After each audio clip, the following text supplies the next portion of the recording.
Hey there, good looking. Do you want to increase your mobility, or perhaps you've been struggling with some tight shoulders, hips, or perhaps even some injuries to those areas? Well, this routine will help work out the mobility in typically tight areas in those of us over the age of 40, like shoulders, T-spine, and your hips. No tools are required. In fact, I'm even going to recommend that you don't wear shoes for this. Now, this is the perfect little drill to add on before a workout, after a workout, or anytime throughout your day when you just want to feel amazing. So let's go get busy.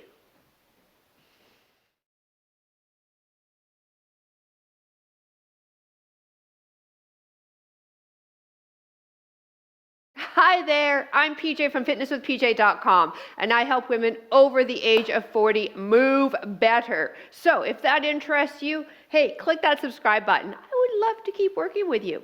All right, let's jump right into the mobility drills. We're starting out with a downward dog position and going to flow through a full range of motion with our spine on this one. It's very yummy. You'll love it.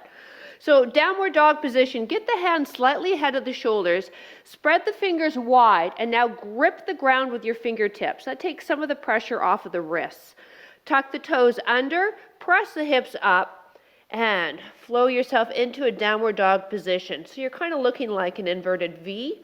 Heels may or may not be off the ground, that is fine. Feet are in a straight line. You shouldn't see your ankles. Pressing the backs of the knees towards the wall behind you. Head is relaxed in between the biceps. And then pull the shoulders back and down so they're not hiked up to the ears. Couple of breaths here.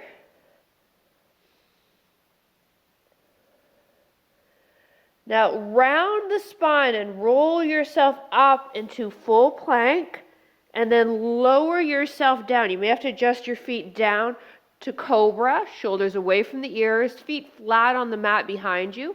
Look over one shoulder, center, the other shoulder, center, tuck the toes under, round and wave the spine back, downward dog. Good. 3 more, here we go. So we're rounding the spine, trying to think about eking out as much range of motion as we can. Allow the knees to hit the mat and then flatten the feet. And then look over each shoulder. Tuck the toes, round it back. Downward dog, heels to ground as best you can, and then round up again. So going through spinal flexion, extension, and then at this end face here, an extension working into the neck. One more time.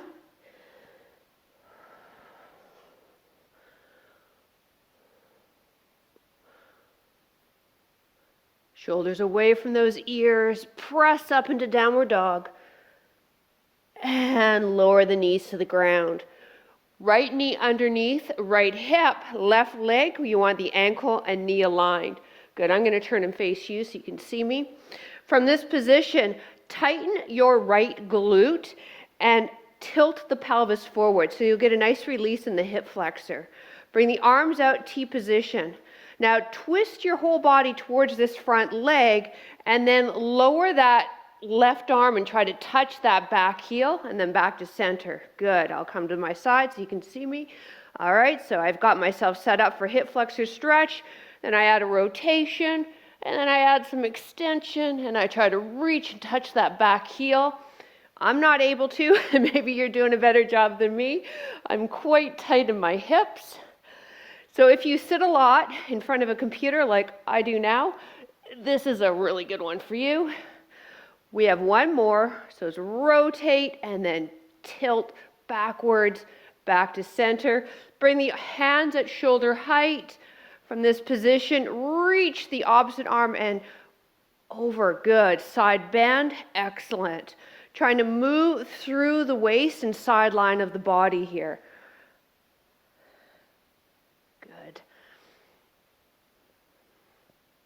Last one each side. Keep the hands here. Now add a twist and press away. Working, into the hips some more, into the shoulder blade region, T-spine region, and into the lower T-spine as well. Good. One more each side.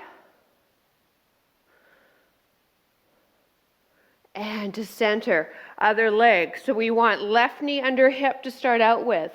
Front leg, knee and ankle lined up. Now I want you to tilt the pelvis, okay? So you're tilting it under. Squeeze this glute here to release this hip. Yes, good. Arms out. Now twist that front leg and then try to lean back and touch that back heel and back to center. Good. Twist, so it's kind of like helicopter arms.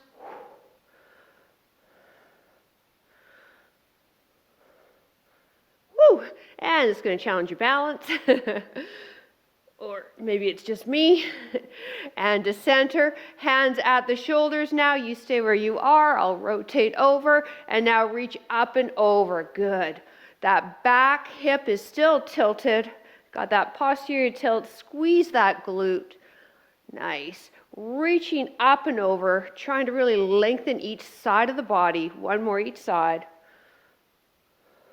Hand stay here. Now twist it and press the hand away, trying to pull the shoulder blade away from the center of the back as your arm extends and presses. Good.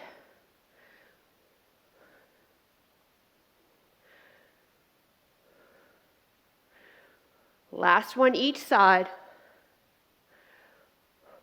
And take yourself back, hands on the ground, step back, downward dog again.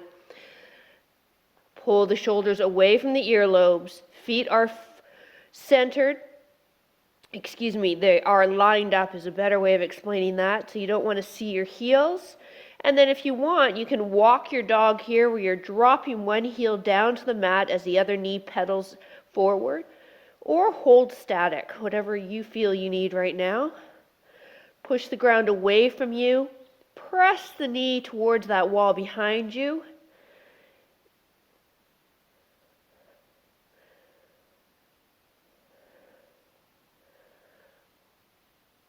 And lower the knees to the ground. Big toes together. Open those knees up.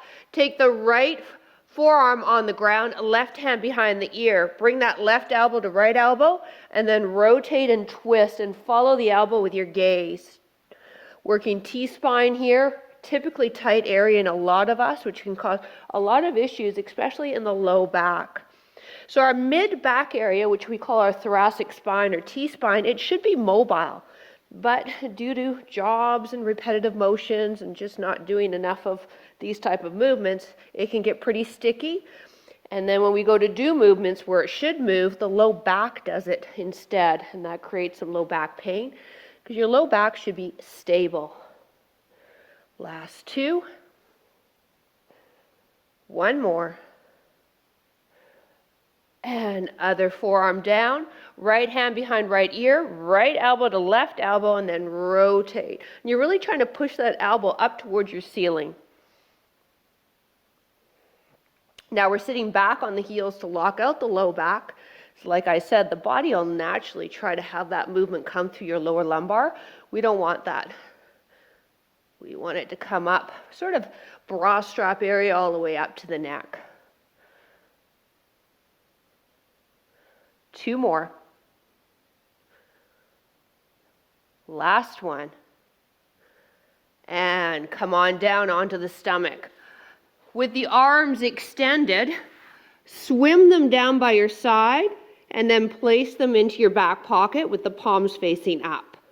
Swim them back, arms straight above. The entire time the hands don't touch your ground. And then I want you to tuck your toes in and grip the ground with your feet to neutralize the pelvis. And then once you've seen me, tuck your chin in so the back of the neck is long. Now you've got a little bit of low back working because you do have the head and a bit of the chest lifted off your mat. And then from there, I want you to just stay low to the ground and let the movement come through the shoulders, okay? I call these supine swimmers. So we are supine here on the ground, and I know it's a weird swimming stroke. We normally wouldn't swim like this, would we? No, we'd probably drown if we swam like this. But it's great for the range of motion of the shoulder joint. Try to get the arms straight when they're elevated right up there, but shoulders away from earlobes. Good. We've got one more. And And lower the arms so they're in a T position, lined up with the shoulders. Take a look. Palms are on the ground. Lift your left, bend your left knee, and now lift the leg up and tap the ground behind you. Good, and hold it there for a breath. So we're stretching into hip here, and then the right arm and shoulder. Back to center. Good. Bend your right leg. Lift up, rotate, hold for a breath. Back to center. Good. Keep alternating. So you start by bending the knee, then pick the leg up as you rotate. Now I know this is a little uncomfortable, being a woman.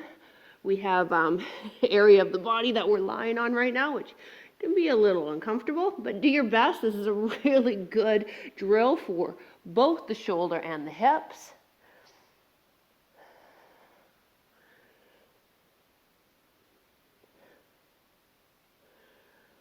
One more each side. And again, you'll hold it here just for a breath. Feel that nice stretch to the front of the shoulder and the hip. And then other side. And come on to all fours. Wrists under shoulders, knees apart, underneath the hips. Low back sags, head looks up. Now low back rounds and chin tucks in. Good.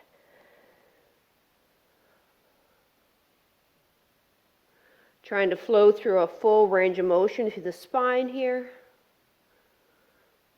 Keeping those knees apart, you don't want them together.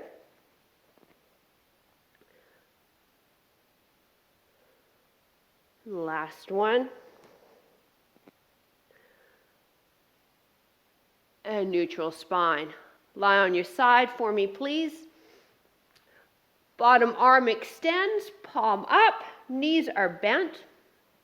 That top hand, slide it forward.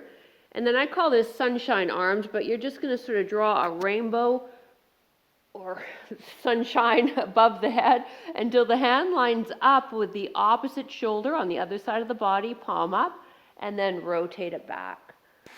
Good. Keep going. If you can, we want to keep those fingertips in contact with the mat as you swing it and make that rainbow shape or sunshine shape above the head. Knees are bent and in towards the body so that we lock out the low back and we get this movement through the T-spine and through your shoulder. One more. I keep hitting my mic with my arm. Sorry if it's providing you feedback on your end. Good. Other side. I'll just rotate. So again, knees are bent. Bottom arm, palm up, lines up with the shoulder. Top hand closes it. Now, reach that top hand forward and then round it above the head, keeping the arm fairly straight. Follow your hand with your gaze. If you're having a hard time keeping the knees together, you can place a pillow or something in between the knees as well.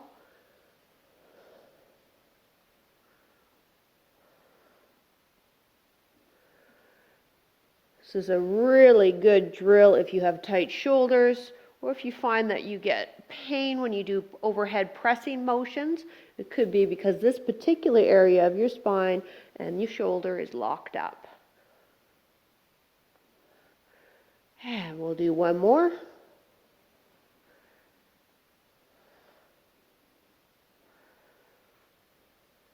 And on your back and knees to chest.